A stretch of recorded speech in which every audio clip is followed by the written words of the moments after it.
Welcome back to Feed the Dark.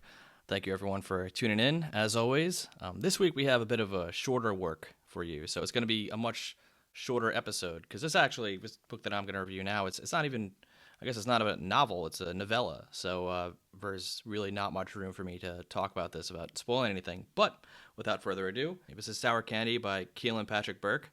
It's an author that I've been wanting to talk about for a little while now because I've read a few of his works since this.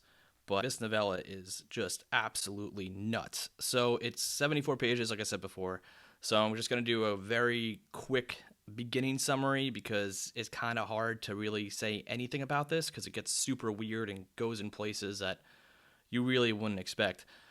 So it's about our main protagonist, Patrick, who kind of starts out by having an inner monologue about how he doesn't really want kids and he just has his girlfriend, and he's on the way to Walmart to buy chocolates for, some more, I guess, spicier sexual experiences with his girlfriend.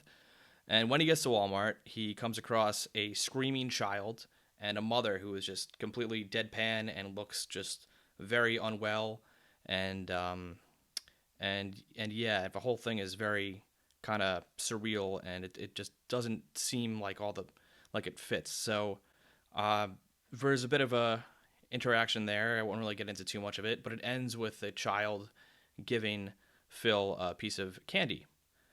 From here, the story goes insane. I'm kind of hesitant to even say what happens. I guess it's very, very minor spoiler because it's only 10, 20 pages in. I didn't know anything about it, which is why I'm a little hesitant, but I guess minor spoiler in a couple seconds. In 3, 2, 1. So a little bit after this encounter, Phil leaves and he gets into a car crash, and it turns out that the person he got into a car crash with was the mother, and she is now dead, and now everyone thinks that the child is Phil's, or rather, not that they think that it's his child. Goes into a different reality where everyone is confused why he's not taking care of his son, and when he tries to explain this to everyone, they are just kind of, they look at him like he's an insane person, and I guess that's where I should stop, because that is still the beginning of the story. I didn't even know that much going in, but from there it gets even more Twilight Zone-esque, and it's just so incredibly brutal. And he uses every sentence to really, to really make it count. So it's not just brutal in terms of the grotesqueness of the violence or anything like that.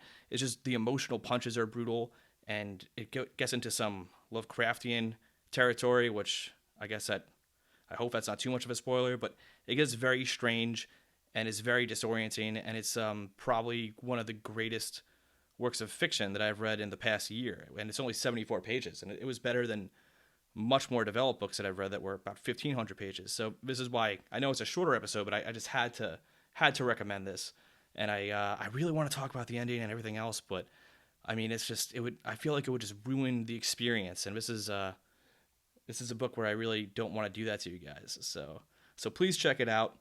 I will say just real fast, because I'm actually not going to do an episode on it. I did read Turtle Boy, which was another novella that everyone has recommended me because I love this one so much, and everyone said, "Oh, if you love that, you got to read Turtle Boy." I'll say right now, Turtle Boy was not really my thing. I had to come up with some stuff to make this episode without spoiling it. That was a novella that I didn't really care for too much, so I'm actually not going to be talking about that. But this was the most impressive work I've read by him. I also should say briefly that I will be reviewing one of his other books that is not Turtle Boy. I'm sorry to the Turtle Boy fans out there. But yeah, that's basically it. I mean, this is a 10 out of 10, really surreal, really disorienting read. It's only 74 pages, so even if you're not like a horror enthusiast, I really recommend you check this out to get a taste of what great horror is. And if you don't want to spend too much time, reading it for like 3 months or something like that, you should really check this out. So thank you guys again. Really appreciate it. This is Feed the Dark. You can find me on YouTube, Libsyn, and Spotify. Peace.